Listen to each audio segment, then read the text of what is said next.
Good evening, everyone. We are so pleased to have you join us for today's webinar, Diversity as a Superpower, a fireside chat with Porter Braswell, CEO of Jopwell. Thank you so much for joining us. Today's session is co-sponsored by the Yale Black Alumni Association, YBAA. Thank you so much. My name is Wendy Maldonado D'Amico. I am Yale College class of 1993, and I am a co-founder of Accelerate Yale and Yale Angels. Accelerate Yale is a global community of diverse alumni and friends of Yale engaged in innovation, tech, and entrepreneurship. Our mission is to cultivate an active, inclusive ecosystem that thoughtfully promotes meaningful connections and collaborations, while also serving as a bridge between alumni and current Yale students. Please note that this session is being recorded with all of our participants muted, and our session will last 1 hour with the final 25 minutes reserved for your questions. If you have a question that you'd like to submit to Porter, please do so via the Q&A button at the bottom bar of your screen. And now, I would like to introduce our moderator for this evening, Gary Stewart, fellow team member of Accelerate Yale and Yale Angels. Gary is currently a visiting professor of entrepreneurship at Yale Law School. He is also the CEO and founder of Founder Tribes, an innovative app that gamifies founder education and provides access to mentors and fundraising. From 2014 to 2019, Gary was the director of Wyra UK, a corporate accelerator backed by Telefonica. From 2010 to 2014, Gary was an associate professor of entrepreneurship at IE Business School in Madrid and CEO of Wyra Spain. Before becoming an entrepreneur, Gary worked as a lawyer in the US, the UK, and Spain. He graduated magna cum laude from Yale College and was also Phi Beta Kappa from Yale College and was the executive editor of the Yale Law Journal at Yale Law School. He is a governor of the University of East London and has been on the power list of the most influential Black people in the UK. And next, I would like to now introduce our featured speaker for tonight, Porter Braswell. Porter Braswell, Yale College class of 2011, is the CEO and co-founder of Jopwell, an HR tech platform that helps diverse students and professionals unlock opportunities for career advancement. Under Porter's leadership, I will tell you, hold on just a second, I lost my spot here. Under Porter's leadership, Jopwell has formed partnerships with more than 400 of America's leading companies and has facilitated tens of thousands of connections between the Jopwell community members and its clients. The company has received many awards, including Entrepreneur Magazine's 100 Most Brilliant Ideas, Fast Company's World's Most Innovative Companies, and Business Insider's one of the hottest New York tech companies to watch, New York NYC companies to watch. In 2021, Jopwell was invited to be a technology pioneer and joined the World Economic Forum. Porter is also the host of the Harvard Business Review podcast, Race at Work, with Porter Braswell, where he explores how to talk about race at work with senior executives, influencers, and academics. He is also the author of Let Them See You, published by Penguin Random House in 2019. He started his career at Goldman Sachs on the foreign exchange desk after graduating from Yale in 2011, where he was a 4-year member of the Yale men's basketball team. And now, without further ado, I will turn it over to Gary. Gary. Thanks, Wendy. What an amazing introduction. And Porter, super happy to meet you. I mean, I was reading about you earlier and wow, like really impressive. And I think one thing that we didn't really talk about in your introduction was the fact that you've raised so much money, $12 million from what I read, from YC, Andreessen Horowitz, Kapor Capital, Magic Johnson, and Joe Montana. So like a lot of really big names. And so that makes you kind of like a unicorn of unicorns, a Black person that raises funding like more than $1 million, I think is like extremely rare. So congratulations. But before I do all of the work kind of introducing you, why don't we spend like a minute allowing you to do your own 1-minute pitch? Who are you? What's your company? What are the main kind of metrics? Like, yeah, just give us the 1-minute pitch. Yeah, well, it's a pleasure to be here and to be a part of this. And Gary, excited to have this conversation with you. So I'm Porter Braswell, co-founder and CEO of Jopwell. And I guess the 1-minute pitch is that I started my career in finance, decided I wanted to do something that was a bit more impactful, something that was more entrepreneurial.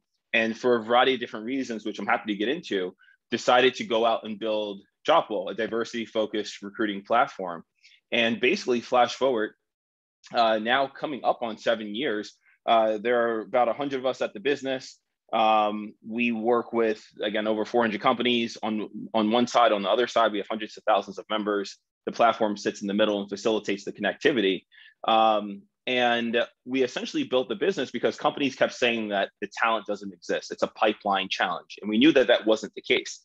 And we actually knew that the challenges were way more complex than a pipeline challenge. And so, we are turning into what we consider ourselves to be a holistic diversity solution, where we can really help companies more authentically and empathetically connect, recruit, and then eventually retain individuals from underrepresented backgrounds. And we do that through the leverage of products. Awesome. Well, I guess I think you jumped over a little bit of stuff, and you kind of were a bit modest as well. When you said you worked in finance, you're working at Goldman Sachs, one of the premier brands, I guess, in the world. And I guess one of the questions that came to my head is I'm seeing with a lot of my students now at the law school and some of the business school as well, that people are just really afraid of taking risks, right? Especially when you're talking about women and people of color. They look at the statistics, which we always talk about, I think it's something like women get less than 3% of funding, Black people get less than 1% of venture capital funding.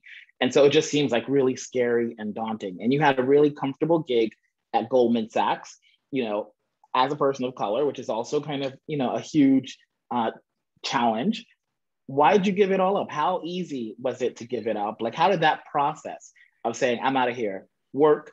And then how did you explain it to your parents, who must have been what the? All right, so yeah, let's go back. So okay, so my actual pathway is I'm from New Jersey originally. I grew up in the type of family to be successful, and I put air quotes around that. You have to be a doctor, you have to be a lawyer, you can go into finance. My dad was the first person in his family to go to college, and so I grew up in that type of, and he eventually became a general counsel and then a state judge in New Jersey. So I grew up in a very competitive. My dad also played sports. My sister played sports in college. My mom played sports. I played sports at Yale. So a very competitive academic household. And so when I was in high school, I started working at Morgan Stanley for 2 summers. I went to a prep school, and Morgan Stanley was offering an internship program to prep school students who were diverse. So I fell into working in finance. And then when I was in college, I spent 3 summers interning at Goldman Sachs, also via diversity recruiting, entry-level opportunities. And so while my day-to-day job when I started at Goldman was to buy and sell currencies, I was consistently asked to go back to Yale and other institutions to find others that look like me. And while I was happy to do so, I just thought it was a bit awkward and a pretty inefficient way to go about recruiting. And at the time, I knew I wanted to do something different. From an early age, 16, I started working in finance, and that was the only thing I knew. And I knew well enough to know I was fine at working, buying and selling currencies, but I wasn't called to be a currency salesperson. And so I started trying to figure out, what do I want to do? And this industry called technology was this shiny thing that I wanted to break into. And so I remember applying to Uber, Dropbox, Box, friend startups, you name it. And I had my name out there trying to get an entry-level sales position because I did sales at Goldman. And for the life of me, I could not get a job. And it was the first time in my life where I felt like I couldn't break in, I wasn't good enough. And it was the same time when all of these tech companies were coming out with their lack of diversity stats in the spring of 2014, claiming that while they want to hire diverse individuals, they can't find anybody. So here I am shouting at the top of my lungs, I want to work, and I can't break in. And the reason that I couldn't break in was because on the job description, you literally had to be doing the exact job at one of their competitors who also happened to not be diverse. So it was literally impossible for somebody like me to break into that industry. And yet they were coming out publicly and saying, it's a lack of a pipeline. There is no talent. There's nobody that's qualified to work here. And so that was the catalyst for saying, enough is enough. I'm going to go build this pipeline so companies can no longer use the excuse they can't find the talent. And then I would fight the battle, and this is what we do now, around the value of transferable skill sets. Like if you work in consulting or finance or at tech companies, you should be able to be qualified to rotate and work at within different industries. So what does being qualified actually mean? And how are you valuing diverse perspectives and backgrounds and skill sets? And so I remember I went home and I told my parents during Christmas of 2014, I said, listen, yes, I'm about to get promoted to associate, but I'm going to quit and I'm going to go build a tech company that focuses on diversity recruiting. And they were like, all right, so you've never been an entrepreneur? I was like, no. They're like, you've never done recruiting?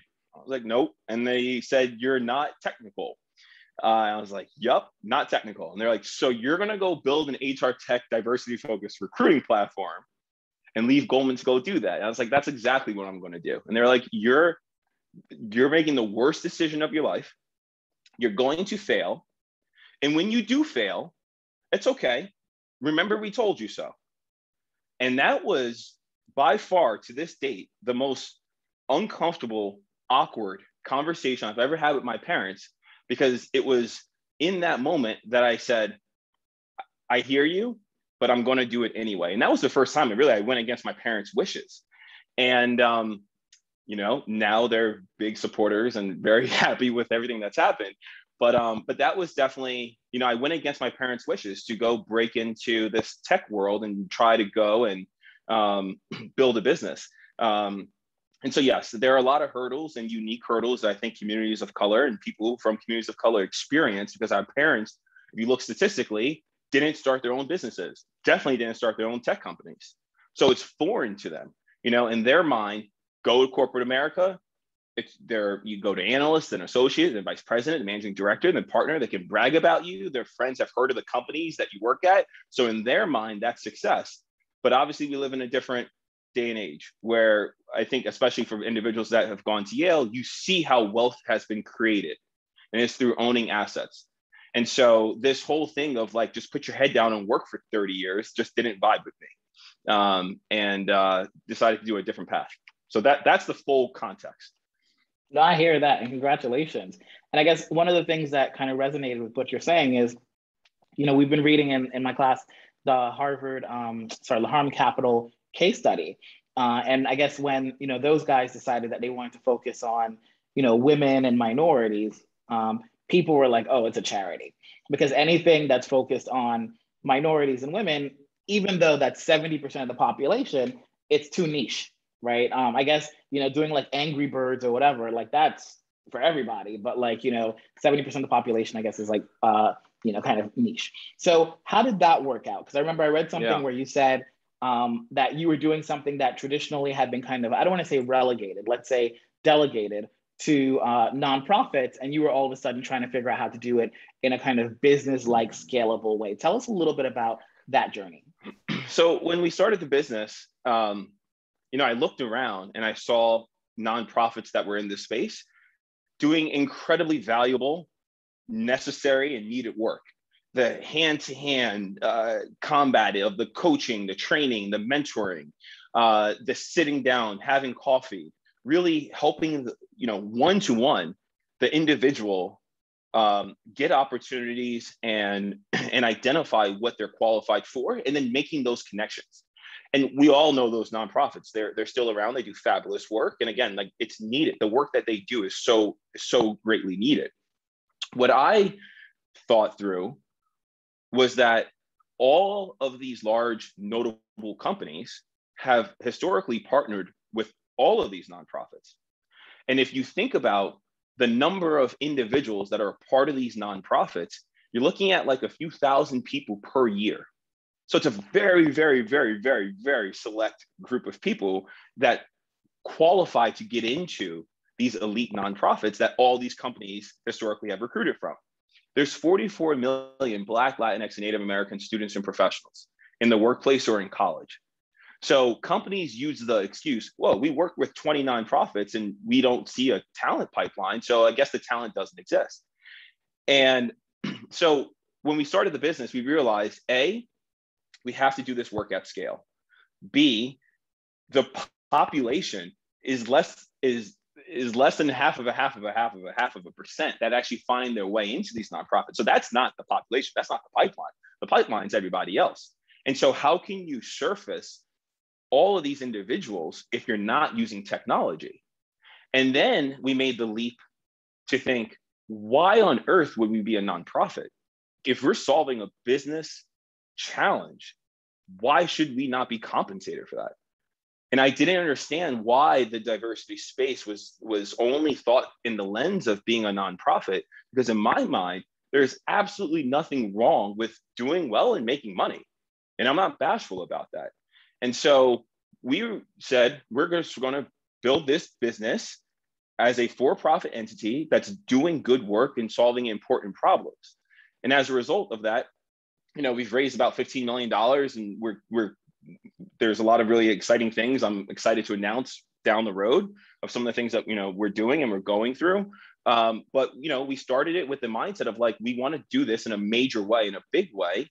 And let's take the pathway of using technology to do things at scale. And so that was the insight as to why we chose to be a for-profit and to use technology. And really it was, we want to do this at scale, and there's no way we can do one-on-one in that capacity, and we should be compensated for solving business problems.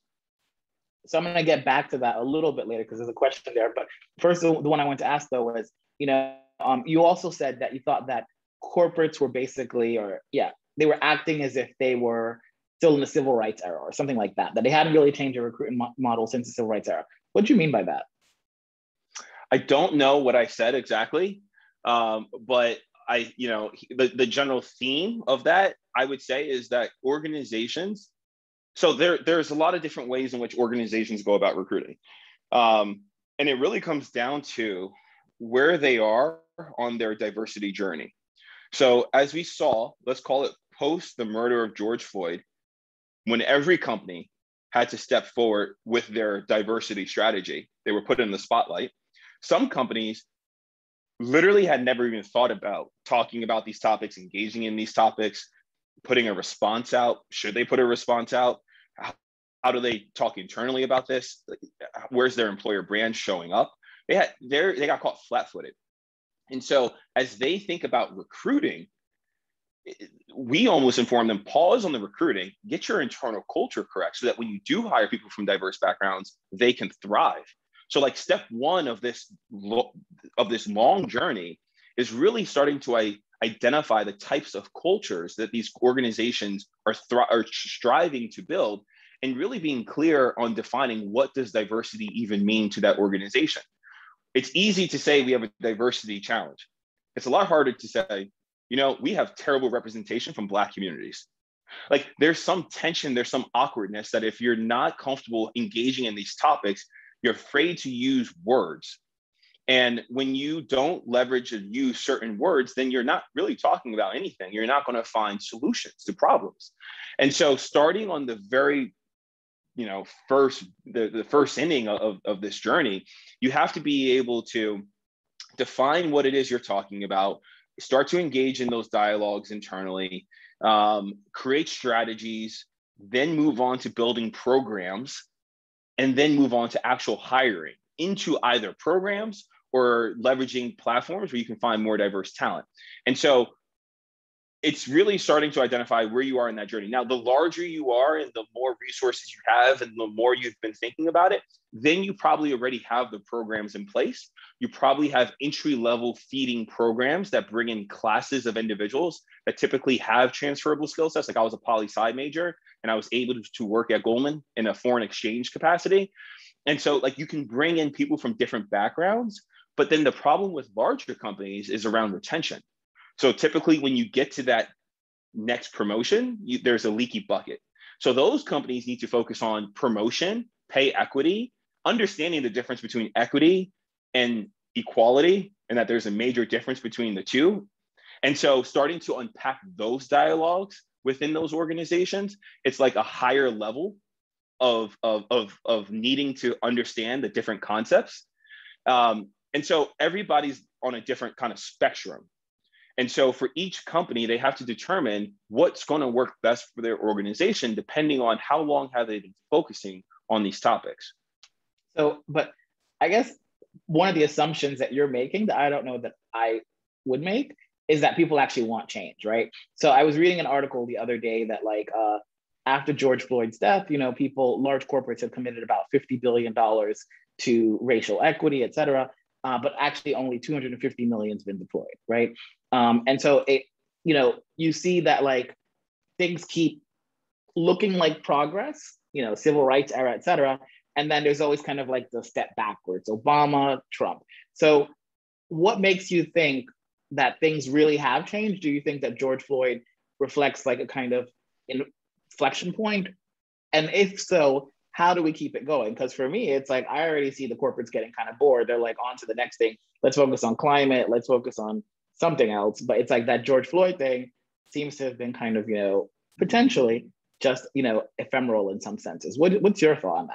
Yeah, you know, I actually am, maybe I'm a naturally optimistic person. I always have to believe things are getting better, but I actually do believe things are getting better. To the place where it needs to be? No. Is it getting better? Yes. And I think the main difference that I feel between, let's use like a pre and post the murder of George Floyd, was that before George Floyd, I felt like there was pushback and reluctance to believe people when they talked about their experiences.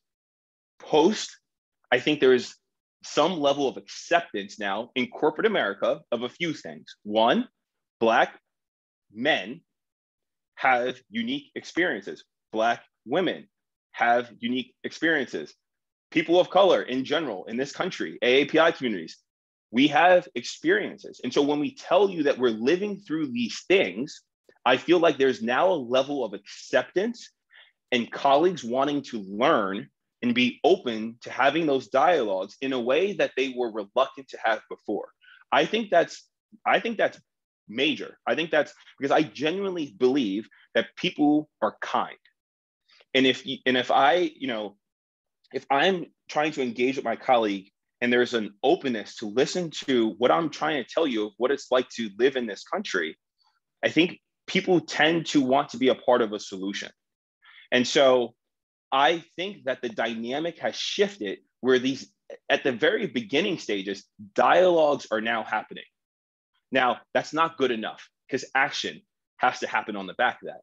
And to your point, all these companies made these tens of billions of dollars of commitments in terms of doing things, and that's not playing out. And so I think we have to have very clear, definable things that we can measure. What does success look like? And then being transparent in terms of where are the dollars flowing. Now, one of the things that's happening that I don't think is discussed enough is that you have people not from underrepresented communities profiting on the back of these initiatives.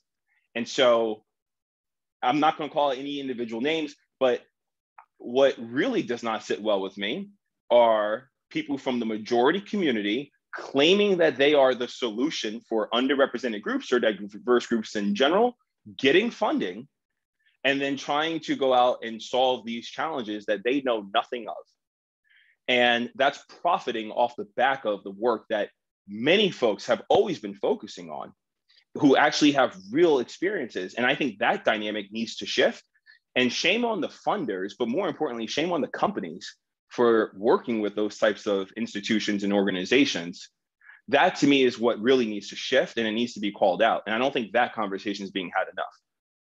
Yeah, I mean, I think it's the same underlying issue, which is that people go with who they feel comfortable with. I see the same thing in the UK, where it's like all of a sudden people who had never been interested in diversity, and in some cases had been kind of like specifically called out for not doing anything in favor of diversity, now are the ones kind of having, talking to the large corporates about diversity. But it's because maybe those conversations are a lot more comfortable when it's your friend who you went to school with who looks like you, as opposed to maybe a conversation with one of us where it could be a little bit more tense. But I'll leave that one there. But going back to your early days, because now, okay, you're optimistic now, but when you were starting the company and you had to go out there and talk to funders, I was talking to the founder of a company, I think called Muse the other day, And she was saying that like it's a similar kind of proposition for helping young people get into jobs and stuff like that. In her case, she was focusing on women. And she said, you know, some of the investors initially were pressuring her to kind of go broader, right? So eventually she shifted to millennials because some investors wouldn't invest in a company that was specifically focusing on women. How did investors react? I mean, I know you went to YC, Y Combinator. How did investors react when you have this like young Black guy, as you said, non-technical, first-time entrepreneur, et cetera, in Silicon Valley telling everyone, hey, I'm creating a company focusing specifically on Blacks, Latinos, and Native Americans? Was it like, oh, wow, thank God we can invest in you? Or was it like, whatever? Well, so, you know, again, this goes back to kind of who, you know, how I'm wired, really. And I'm always optimistic.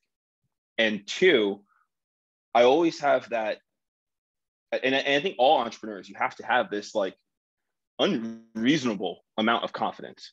And however you get it, you gotta find it somehow. And so for me, what ended up happening was I remember going through like my first pitch or two and feeling like it was like an out of body awkwardness experience where I like cringed about like how uncomfortable I felt. And I was like, I will never, because I've never felt that way before. So I was like, I will never allow myself to feel that way again. I need to do something mentally to completely shift my perspective. So I enter into this environment confident, and I need to figure out how to do that. And so what hit me in a lot of reflection is that what I was experiencing was the spotlight effect. And that's something that we all as underrepresented people understand. The spotlight effect is that when you sit in an environment and you're the only, and you could be the only of however you want to define it, but when you're the only, you feel like there's a spotlight on you. And when that spotlight hits you, like, what do? Do you cower or do you step in it? And do you embrace that? And so I felt like I was cowering. And I was like, that's it. I'm never feeling that way again. I'm going to embrace this. And so what ended up happening after like that second pitch, what I realized is, why would I ever listen to people on the other end who have no idea what it is I'm trying to solve for? They would have no reason to understand. So let me go into this conversation and completely flip the leverage. Now I'm the person that's going to educate this person who thinks they know everything about everything and make them realize they actually, in fact, know nothing about what I'm trying to solve. Now I have the leverage. I'm educating you. And so you're going to have the fear of missing out because you don't even know what I'm talking about. And I'm excited, I'm passionate, I'm talking about how big this opportunity is. And you're playing catch up. You're trying to catch up to me to try to understand what it is what do I see that they don't see? So now the leverage shifted. Now I was the person that knew more about a topic than that person. I was the expert. And so once you have that flip in any investor dynamic where it's like, I don't need your money, you don't even know what I'm talking about, I'm giving you the opportunity to invest in this, that's going to be this huge thing. Now they want to give you cash. So it's a mind shift. And you have to get into that mindset that you truly have something to offer that they're not, you don't need them and they need you. And so that helped me when I realized that I knew way more about these topics than they did. And that gave me a lot more confidence when I was entering into these spaces. And then once you get the first check, it's downhill from there. Then you start to create false deadlines and you use all the different tactics. And like, we can go into all that. But you get to a place where you're like, I may or may not let you in. And then people want to just, divvy out cash.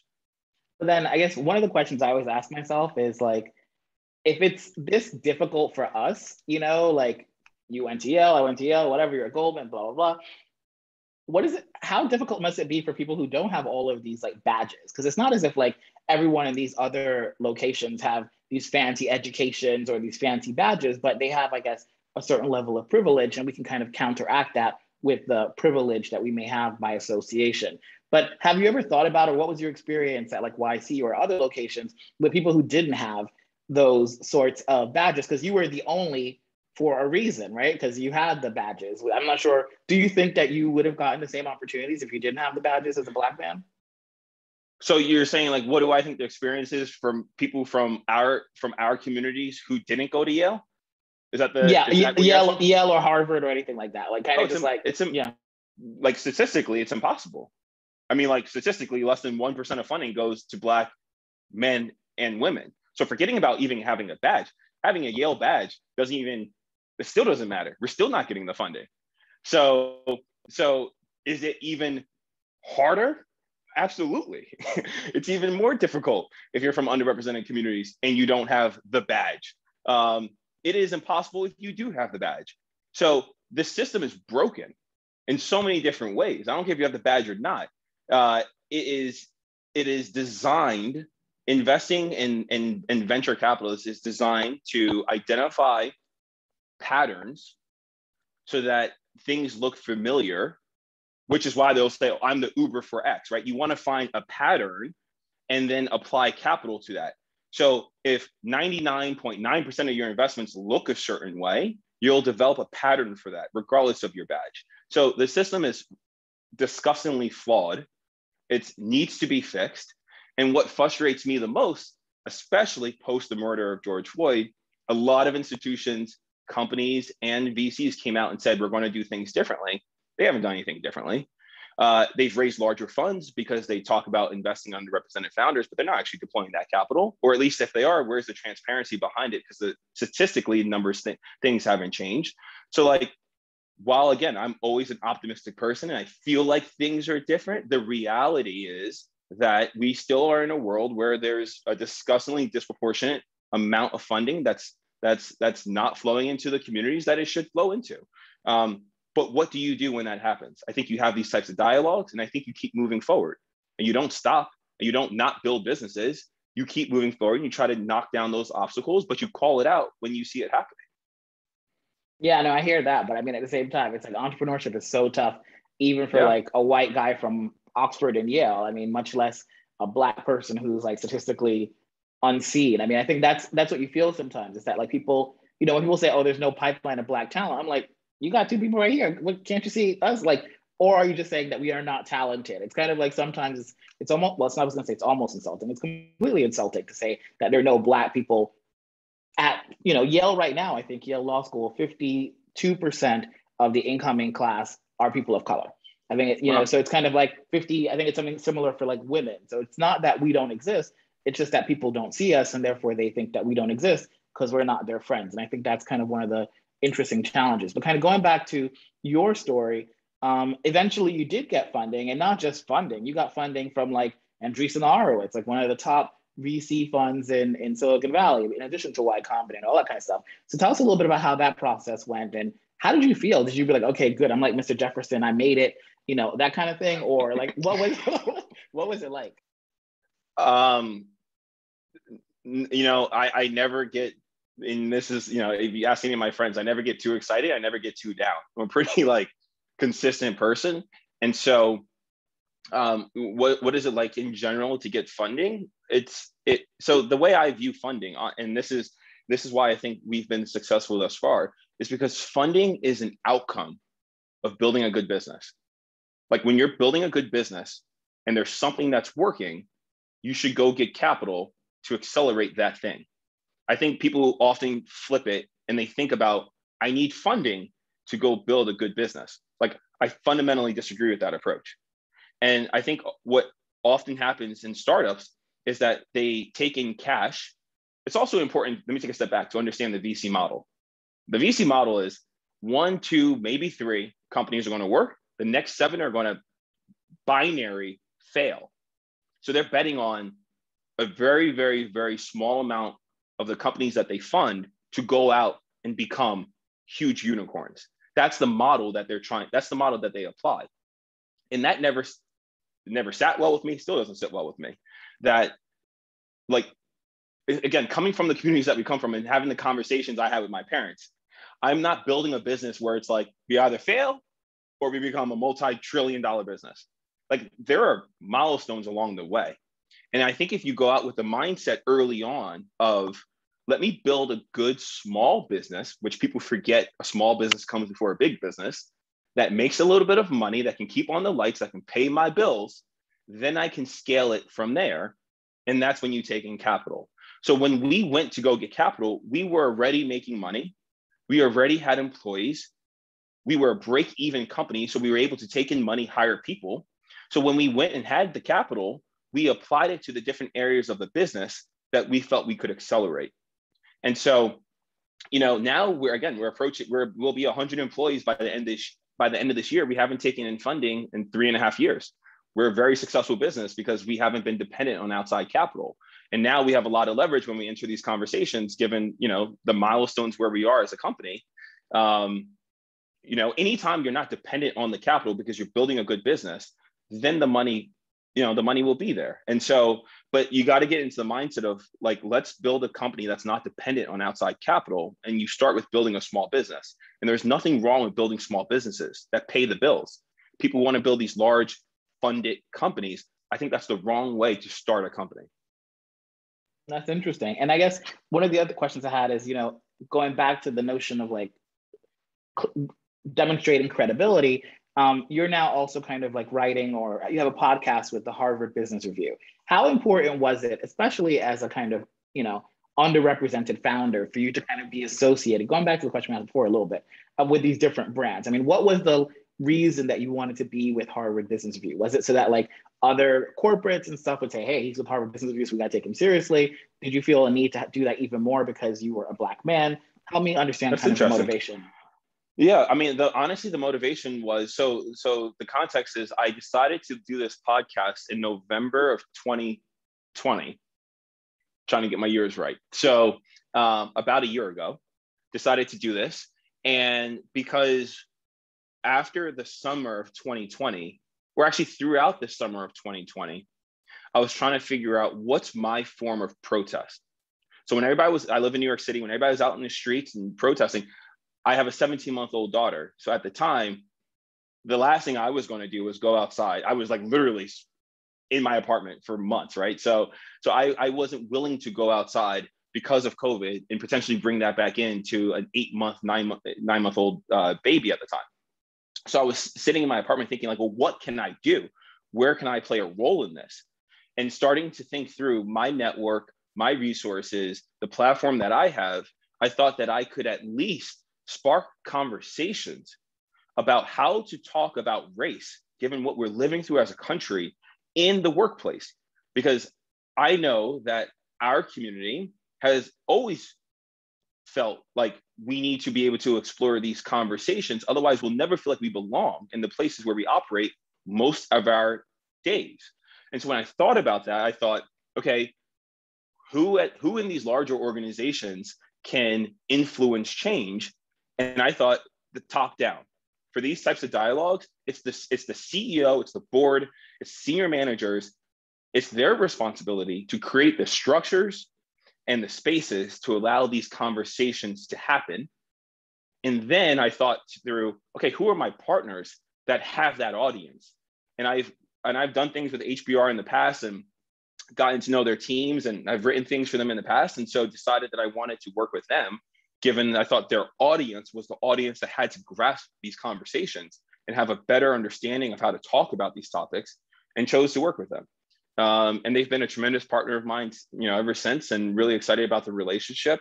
And so that was kind of my thought process behind it. Awesome. And I guess your company itself is pretty diverse. Like, I can't find the stats here, but it's like 62% women or something, and like majority women, largest ethnicity is African American, followed by Latinx. We practice what we preach. If you ever come across a more diverse tech company in the Jopwell, let me know, because I've never seen it. All right, awesome. And I guess last couple of questions. Have you ever thought like you made a mistake by leaving Goldman Sachs? I mean, like, entrepreneurship is like so turbulent. Sometimes you might see your friend who's like a banker and just got that bonus, and you're like, that could look pretty sweet. Like, have you ever had one of those moments where you're like, the security wouldn't have been great, or are you still kind of like very much, I made the right decision? Like, tell us the honest truth. Yeah, the honest truth is that I have never thought about, was this the right or wrong decision? And it had nothing to do with Goldman or finance. What it had to do with, and this is where faith comes in. I'm a person of faith. So I felt like I was called to do something different. And so if you're a person of faith and you can identify, I think, what you're meant to do with the time that you have on this planet, there is no such thing as regret. There is no such thing as looking back, right? You are walking in something that you feel like you're called to do. And for me, it's an always evolving thing. Like I have never felt more secure in who I am and what I do than when I determined that this was the path that I was meant to lead. And it's never been about money. It's never been about who knows me or who doesn't know me. It's never been about managing people and what comes with that. It's always been, I thought that there was something that was wrong. I thought that I could build a solution for it. And that's worth it. No matter what happens, it's worth it to take that leap. And so, no, not even for a split second have I ever thought about I should be doing something else. But again, it comes down to like, where do you find your confidence? Where do you find your peace? And why do you do the things that you do? And if you're doing everything for the right reasons, then there's no such thing as a regret. I mean, so. Awesome. And so last question, because Wendy's coming on soon, I know, is so what's up for you? What's in the next 5 years for Jopwell and also for you personally? Like what's the 5-year plan, both for the company and for you individually? I think it's easier to answer for Jopwell. So what's in the next 5 years is that we will continuously develop into a holistic diversity solution. There's always going to be problems and obstacles that communities of color are always going to face. And we're going to be a business that always focuses on knocking down those barriers within corporate America. And so what form and shape does that take over the next 5 years? Can't tell you, but I know that there are going to be those obstacles. And we're always going to be building solutions for those obstacles. And for me personally, just continue to walk in, what I think is my calling, wherever that takes me. As long as I'm learning and feeling like, I'm good in what I'm doing and people feel motivated to work alongside of me, then I'll keep doing the things that I'm doing and kind of see, where that goes. Well, awesome. Thanks for the chat. And I'll turn it over to Wendy. Okay, excellent. What a great chat so far. So we're going to turn to live Q&A from the audience. But first, I need to get a question in. So if you guys will forgive me. So Porter, you shared before we started the webinar that you are you are girl dad to 17-month-old little girl. And so I'm curious, how has the experience of becoming a parent changed the way that you view yourself as a leader, how you view your workforce at Jopwell, and how you see the future of diversity, equity, and inclusion in corporate America? Yeah, I really appreciate that question, because if you don't change as a parent, something's off. Something's off. And so for me, I think the biggest thing is that I don't have an edge. Like I am so, it's all good. I just really have enjoyed, the process of building this business. When we take on new employees, I want to see everybody succeed at Jopwell. I've turned into a much bigger cheerleader, I think, than I've ever been in my life. Like I just genuinely want to see the best in people, internally, externally. Again, maybe that's where like the optimism kind of kicks in, but I really just have no edge. Like I'm still competitive. I want to win. Like there's so much I want to do. But I think being a parent, you realize, priorities happen. And honestly, my priority is my wife, my daughter, my family more broadly, and then Jopwell. Jopwell is like number 4 on my list. And I'm not bashful about that. I'm not, seasons change, life evolves. And I think because I feel less of that tense pressure, I think I'm a better leader. Like I'm not on edge every single day. Things get done when they get done. People should take time. People should spend time with their family. Like people need mental breaks. And I'm a big proponent of that. I talk about it to the company all the time. Like, if you're tired and feeling burnt out, don't get to that place. Like, that's ridiculous. Don't get to that place. I took a 1 week vacation 2 weeks ago. I was like, please take vacation. I probably wouldn't have said that 7 years ago. So I just think you just mature, I think when you have a child, and I've learned a lot about myself over the last 17 months. So. All right, thank you. Okay, so I'm going to turn to some of the great questions that are coming in. And I'm going to actually tee up the very first one, which was sent to us yesterday in advance. And Barry Swerdlow sent in a question, which, and Barry, if you're on the webinar, I'm going to reframe it a little bit after I discussed it with Porter. So Porter, we have a question around increasing the pipeline for graduate programs in various disciplines, and how schools and different training grounds for the different professions can increase their diversity pipelines. Yeah, it's very similar to, I think, how corporations should be approaching this. You want to cast the widest net possible when putting out material about what does it mean to be qualified, or the types of folks that should begin to become interested in the opportunity, and really thinking through what are the actual skill sets, soft skills and hard skills, that are needed to be successful. And I think if you can start broadly, you will attract a more diverse top of the funnel. And then, as whether you're a grad school program or you're a corporation that's hiring, it's on you to then put structures in place that make it more inclusive, so that at the bottom of the funnel, you're seeing that top of the funnel move through to the bottom. And for grad school programs, you have such a unique opportunity to really value transferable skill sets and life skills, because obviously you want to teach them certain skill sets when they get into the program. So start very broad to attract individuals that may not even think that they're qualified, or they may not even think that they would be interested. Start very broad to attract a much wider net of people, and then work on your inclusive hiring strategy or your application strategy to ensure people are actually moving on into the interview process, and you're creating dynamics where people with diverse backgrounds can thrive, and where they're going to succeed in that process. And so, again, I haven't been to grad school, so I'll be the first to say I haven't gone through that experience, but I do think it's similar in how corporations should be approaching recruiting from a more diverse audience. Thank you. So we have an audience member who wants to know the following. I wonder what you think about a certain prestigious VC fund investing $70 million to 2 white men last week who built a diversity hiring tool. Apparently one of the men has nieces or nephews who are of color. My Twitter feed went nuts. Yeah, it's ridiculous. Yeah, it's ridiculous. Like, again, this is on the back of people profiting on things that they don't know anything about.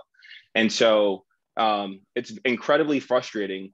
And it's incredibly frustrating, again, just to be a founder and to see many organizations started by women of color, men, literally all different backgrounds, have been working on these problems for years. This is nothing new. And to see people enter in the space that know nothing about these topics, and to get the type of capital when less than 1% go to women and men of color, it's incredibly infuriating. Like, it makes you mad. But again, it's like, what do you then do? And so I think having conversations about it, not being scared to address it, not being scared to talk about it, is step one. But I think, again, corporations, where does the blame lie? And to some degree, again, it's on corporations. Who are you working with? What suppliers are you working with? You identify that you have certain pain points. Well, then what suppliers are you going to use and leverage to actually help fix some of the pain points and the barriers that are in place? And who better to solve those barriers than people who have personally lived through it, who've devoted their lives to building solutions for their community that they are a part of? You should be, spending your dollars with them. And same for investors. If your goal really is to invest in businesses that have unique insights into solving problems, how can you not fund individuals that are from those communities that have experienced those problems firsthand? That just seems like a missed opportunity. So I've seen that news. It's blowing up on my feed as well. It's another example of how certain folks have always profited off the back of others. I think that's what's going on in that instance. Mm-hmm. Okay. And speaking of all the people who have been doing this work for so long, you mentioned earlier that most of them are nonprofit organizations.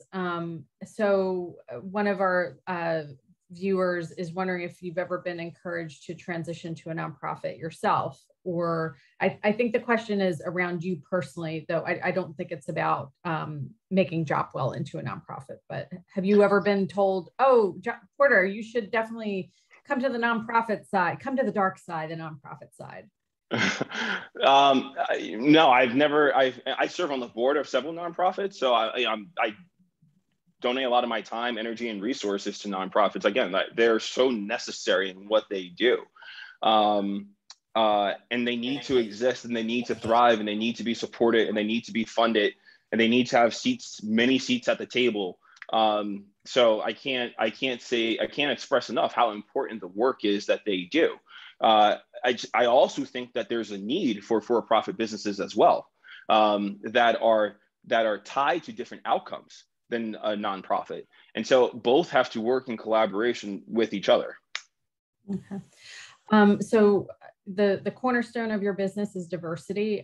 One of our viewers wants to know if you also address age diversity as one of the factors of diversity and hiring.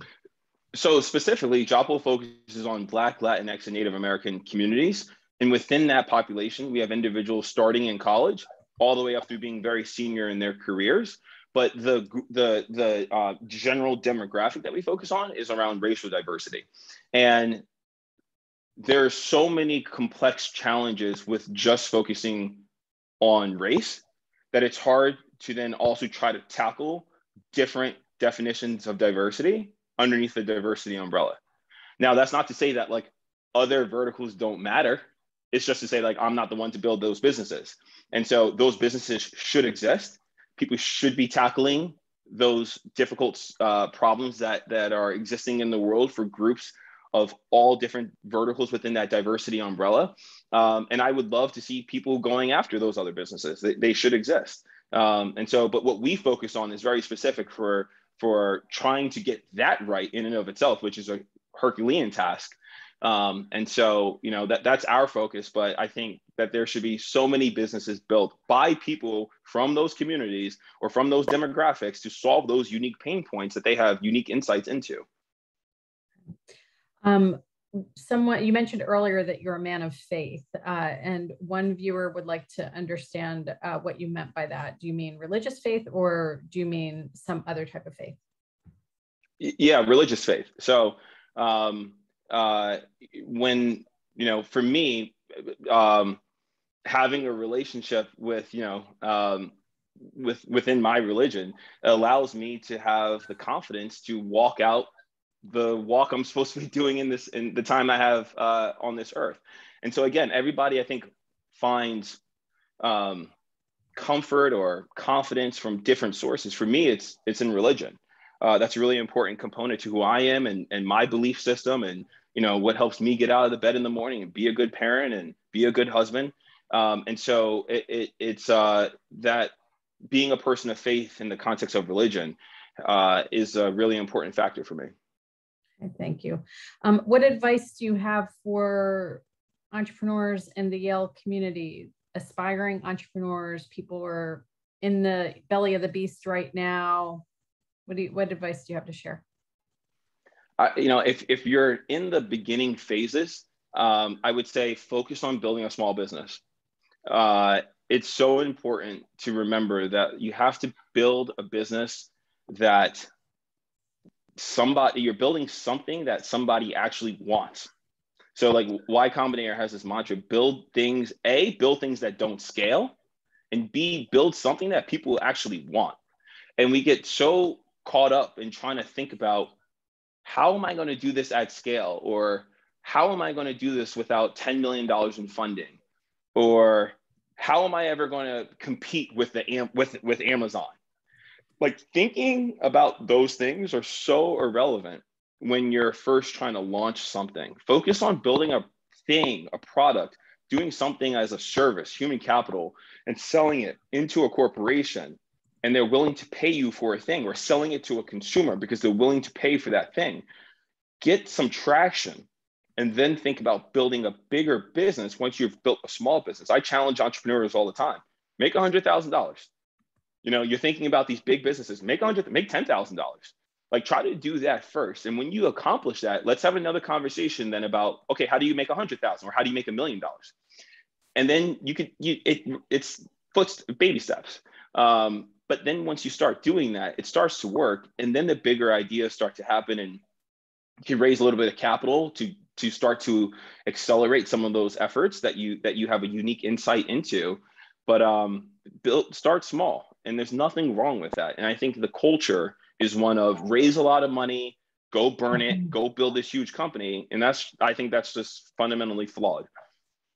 That's so, I find that so interesting, because it just seems so counter to kind of all of the hype around tech companies these days, and sort of the general startup, I don't know, just all the buzz around what's hot and what do you want to go into if you do have the entrepreneurial bug, right? So thank you very much for offering that very honest and pragmatic piece of advice to our community.